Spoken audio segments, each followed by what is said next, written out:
Welcome to another episode of Waves of Wisdom.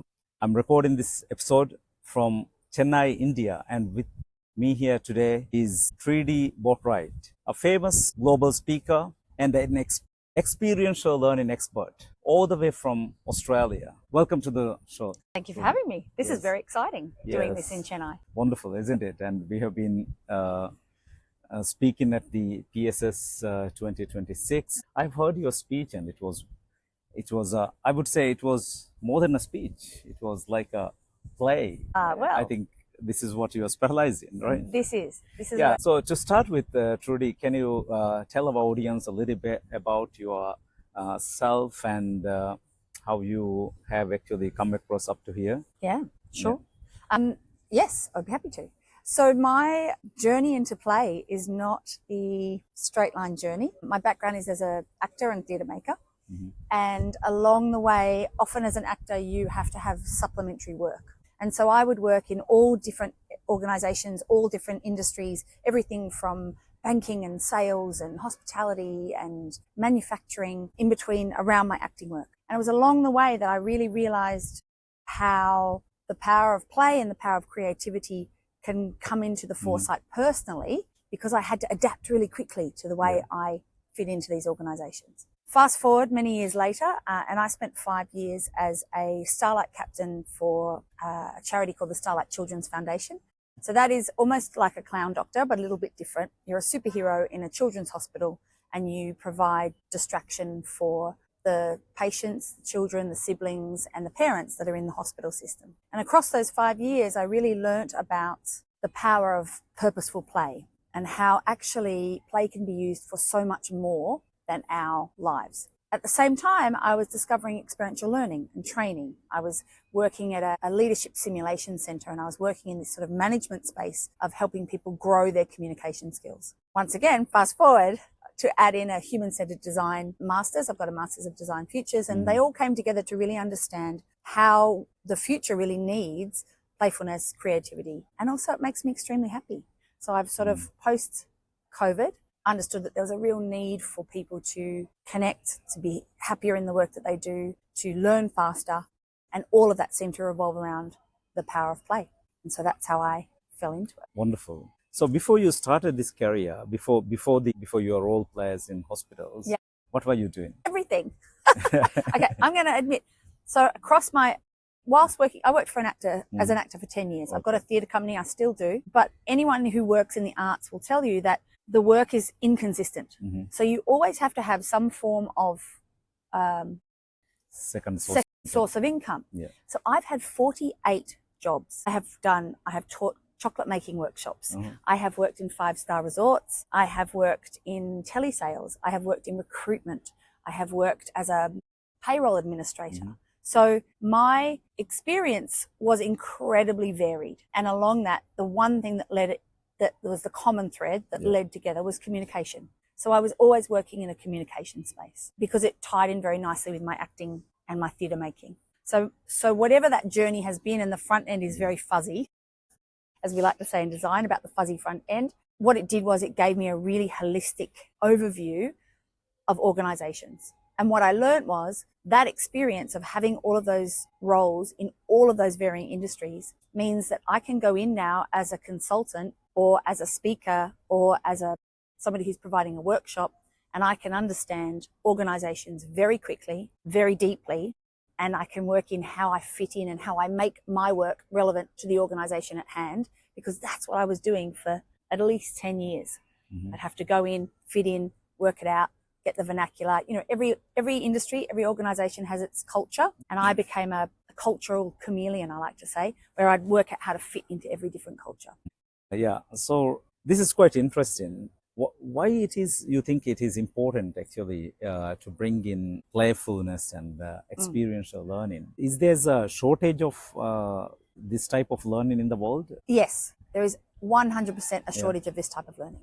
And I think the reason I'm so passionate about it is because it works. I have seen it time and time again, and we all know it. Play is actually how we learn. If you think about it as a child, we learn how to be human, how to connect, how to do what we need to do through the essence of play. So when you look at why that works, underneath it is because it's how our brain learns. And how our brain learns is the exact replication of the experiential learning cycle. So if you want to look at the fastest and the most effective way that humans learn, we learn like our brains, and our brains learn like the experiential learning cycle.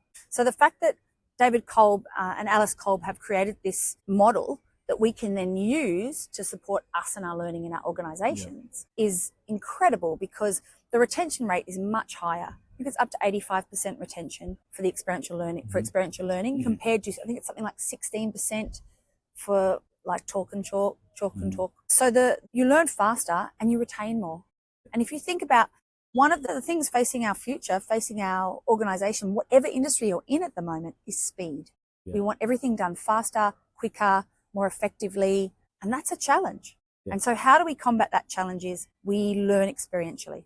And why it has been resisted is because when the Industrial Revolution sort of came in, when we all decided that we should work this way, we should sit in an office and read things and talk to each other rather than experience things, when we decided that that was going to happen for productivity, we weren't as educated as we are now. We didn't understand the benefits of the experiential process. And I think production was more important than connection. And I think these days it's flipped. The human side of work is much more important now than the productivity, because we have things like AI, computers, technology. They do all that for us. What's left is the rehumanizing. It's the how do you and I work together to use the tools we have to create the outcome. From your experience and educational background, actually, you mentioned that this experiential definitely sticks more. Even I remember, for example, from your speech from day before yesterday, still, you didn't even bring a bird. Yeah. But you brought this bird into the picture. Even though there was none, we can actually visualize it. Yes. It was part and parcel of the speech. We thought it was there.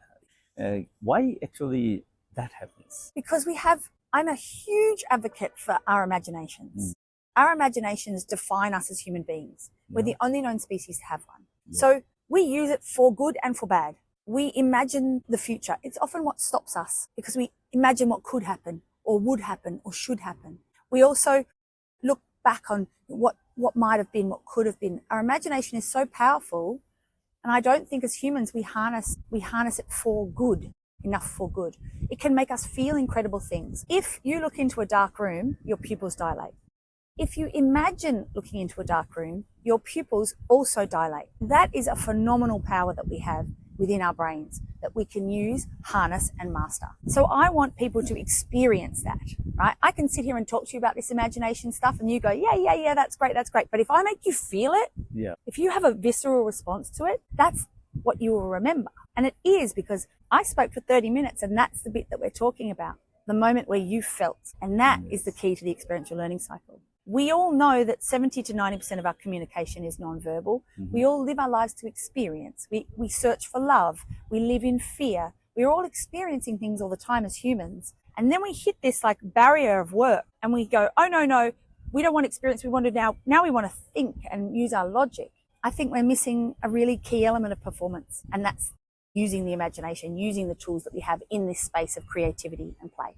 Yeah, I think if you look at the most creative organizations, like they have this created experiential centers within them, or what they call it, the innovation centers. So I think most of these companies who are thriving is because actually they allow their employees to actually try out things, experience things, touch things, feel things, smell things, right? I think those kind of that sensory, before this we started the recording, we were talking about the sensory learning, right? Yeah. How important is that actually for a corporate to have that? I think most of the corporates, like you mentioned, we have gone actually into certain set of way of doing things. We look only at the productivity as the output from that process rather than what could have happened, right? Yes, I think the world is waking up to the power of it. And it is so some large organizations now that are getting creative, they're coming up with a token scent, like a certain smell that represents their brand. Because the sensory stuff hits, and I think we really need to lean into it more, because we, as humans, more and more, we want experience. We hold on to experience. Really, if you want to boil it right down, life is actually a a chain of experiences. Yeah. And we are beyond the point now, and we were talking about it earlier, we're on the point now where we're no longer humans who do what we're told, and, you know, we have no rights and no say and no, you know, there was a time when it was like, just work in a factory, there you go, off you go, produce, produce, produce. Those times are changed, they're very different, and we have to move with those times. So I think, yes, sensory is so important. How we see things, how we feel things, it can make a huge difference. I will often go into an organization, and even the way that an organization is set up can have a huge difference. This sort of ludic space, the physical setup can make a huge difference. The sensory setup, where people sit, like all of these things make a difference because they change our experience. Yeah. And we know that, but we're not incorporating it into our organizations enough because we're caught in this habitual track of, we need to do things like we've always done things. We need to, you know, we need numbers, we need thinking, we need to focus on the way we used to do things because that's how it's always been done. I feel like it's time for a change. So it can be a sea of difference between how this is seen in the Western world and in the East and South. What do you think from your experience in Australia and UK? What kind of experience is successful, which you have done successfully, some involved in some projects or something like that, which could bring into our part of the world, which we can actually use it as an example? I like to say often in these moments, they don't need to be big things. And actually one of the beautiful things about being playful is that it is human, no matter where, no matter how, no matter the temperature, no matter what the situation. So there's been some beautiful experiences that I've created in Australia or in the UK or Canada when I lived there. However, for those who want to start to incorporate it, start small. Even the smallest thing, like we went through a period of time where we do lots of Zoom calls, we do lots of meetings online. One of my favorite events, it was the first time I did it, was I was teaching people how to keep people engaged online. Because, you know, research now says that spending a whole day sitting down doing meetings at a screen is just as bad for your health as smoking. So I thought, well, what can we do about this? So I made everybody turn off their screen and lie down on the floor. And we all had a meeting lying down on the floor. We could still hear each other because we've all got our headphones in, but even changing the angle, right? Okay. Often if you want new ideas, and we're sitting here and we're talking like this, but if we suddenly turned back to back, sat back to back, it would really change up how our conversation goes, what our listening is like. I would have to listen so much more because I'm devoid of your physical presence. So even those little things, I say to people, if you want to inject more experience into your world, more playfulness, more creativity, really start to question, start with awareness. I have a model that I use to help organizations build up their playfulness, and it's called the AHA model. Whether you want to say AHA or AHA or AHA, up to you. What is that? Yes, awareness. So start with awareness. Why am I doing what I'm doing? Why is my organization what I'm doing? So look at it in three folds: me, the world around me, and my environment. And then heighten it. So play is often best experienced when we heighten it, right? So we would not have every meeting lying on the floor, but taking it to that height gives us the experience. And then we take action on that, right? So what did we learn from lying on the floor and having our meeting on the floor? We learned that actually our body becomes calm and our creativity levels increase. So then we know how to action and the sort of things that provoke creativity in us. So what I would say to people who want to start is start with this awareness. Why do we do what we do? And how can I change it just a little bit? How can I add a sensory element? The very fact that we're sitting here in the heat of Chennai, having this conversation has changed how we interact with each other. I feel we're warm, we're comfortable, we're relaxed, right? So that's different to a normal podcast where we're sitting in a studio. Start with that. Start with an awareness. Why am I doing what I'm doing? How am I doing it? And then how can I change it to try out things? How can I heighten it? How can I add a sensory experience? How can I have a meeting and burn some lemon candles in the corner so that it smells different?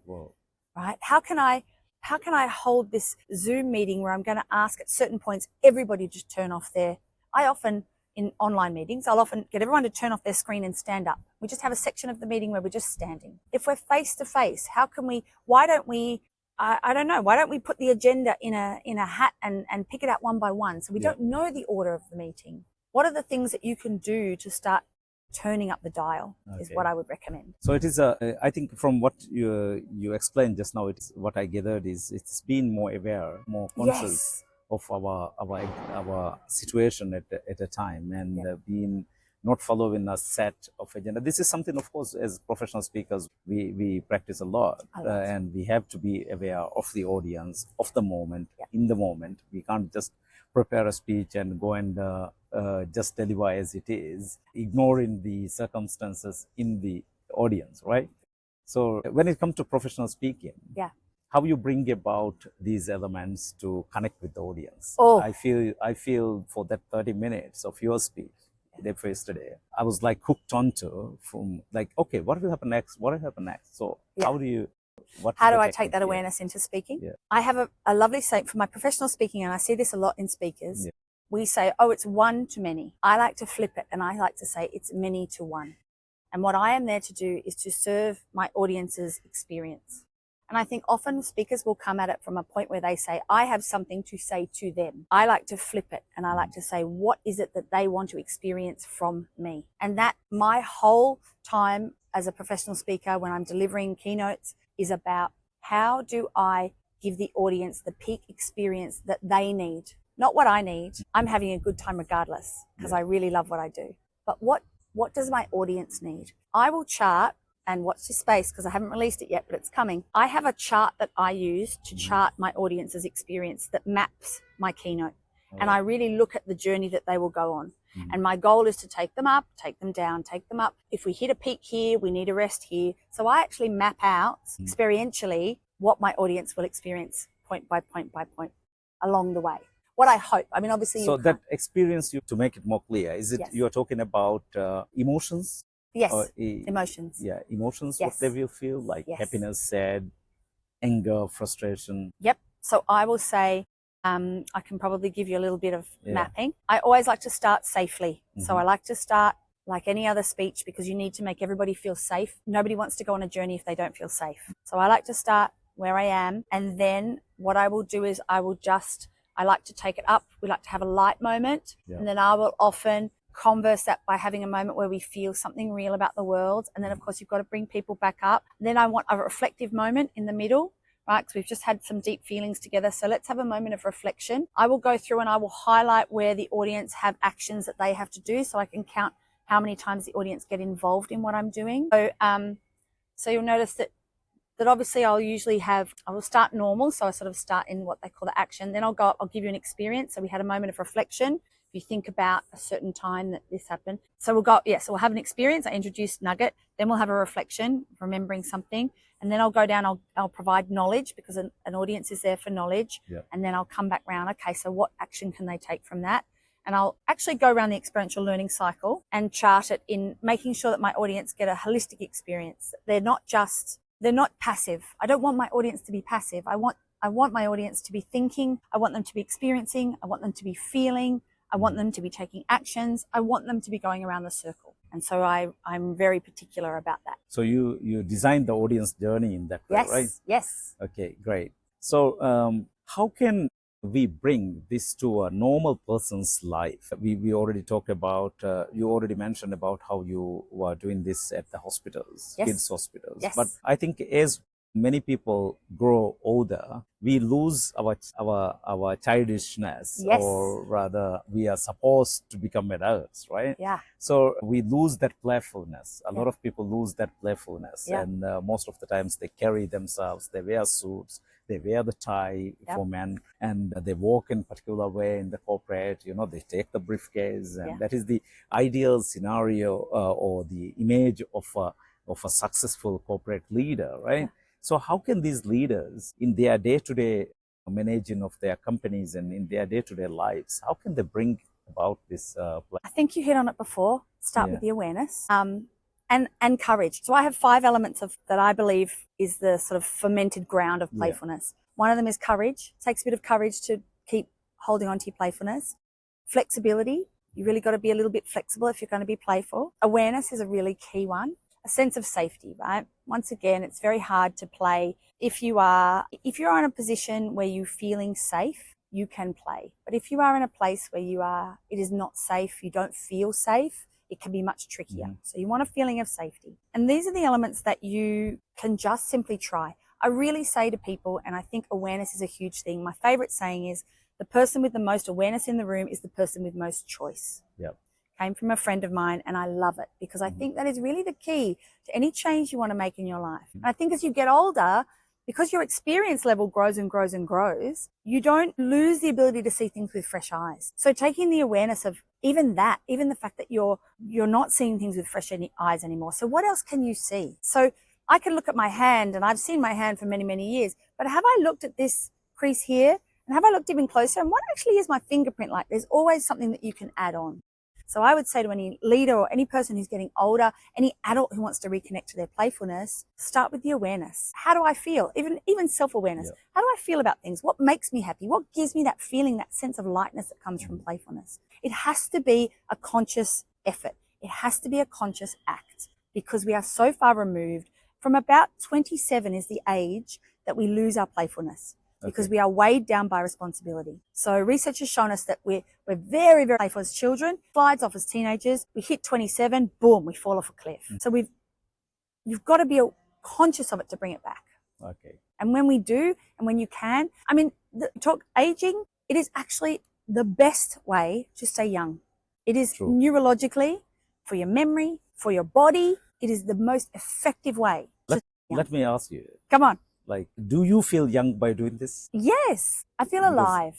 Yeah, enjoy, right? This is a very good point you hit, because this is the theme of the podcast. Normally I record as well, also becoming unretirable. And one of the questions I ask from every person is, what's your take on retirement? What do you think of retirement? Yeah. Do you know, before the Industrial Revolution, there was no retirement. So what I love is that when we talk about play, we talk about, these days we say, hello, who are you? What do you produce? Yeah. And because children and seniors don't produce anything, we created this thing called childhood and retirement. Yeah. Before the Industrial Revolution, you will know this in your research, it didn't exist. Yes. We were just humans living and working in community. Yeah, and collaborating. And cooperating. Yeah. So because my fight in the world is to get people to connect to this playful self again, I don't believe in retirement. I don't believe in it. I say that very passionately, but I don't. I feel like the world also needs to change this. I am in the process of trying to recruit a bunch of senior people who feel like they're irrelevant, they're retired, because I want to have their energy and their wisdom and their experience in my world. I want them to guide me in my world, just like we used to do before the Industrial Revolution said, no, we will all behave like this as humans. It's time to change that thinking. Yeah. So I think, like earlier you mentioned, it is also giving us a leverage with the new technologies like AI, because now a lot of mundane tasks can be delegated to AI or computers, and then we can actually think of becoming more human. Yeah, it is quite interesting, and I'm happy that you are joining my club of making people unretire. I love this. I will make people unretire with you for as long as we can. Yes, I think it's going to be really important. I feel like this is the human renaissance. Yes. This is the moment where, as humans, we've become so disconnected from each other. Yeah. AI is going to do all of that now. What's left when AI does everything? Humans need to come together. And we're all standing in the void going, where is everybody? What do we do now? And I'm hoping that actually we will come back together as humans. It's about time. It's a very important thing. Trudy, it has been really enlightening with your ideas and your knowledge, and I really love the way you presented this idea and connected with my topic as well. Just as a last message to our audience, what would be that one wisdom you would like to share? That if you want to be unretirable, you need to find your passion, find what makes you happy. You need to play more in your life so that you have the lightness to never want to retire. I think you only want to retire if you're not happy with what you're doing. Of course. Yeah. So keep on. Also, I've written it. Can I say this? Yes. In the process of publishing, I wrote a book with my mum, who is in her 80s. She is unretirable. She's still working, 83, and she's a writer. And she's a writer, and I'm an expert in play. And we were like, why don't we combine our forces? So we've written a book together, which is the most beautiful process to write a book with your mum. And we are having it published, and it's about exactly this. How do I stay playful into my retirement? How do I stay playful as I get older, to try and help people continue that spark? I would love to connect with your mom one day and then talk about this as well. Yeah, sure. I would love to read it. Yeah. And thank you very much, Trudy. Thank you for being on the show. I wish we could catch up again on another episode. Thank you. And for our viewers, until we come back again, stay playful, become unretirable, and be awesome. Thank you.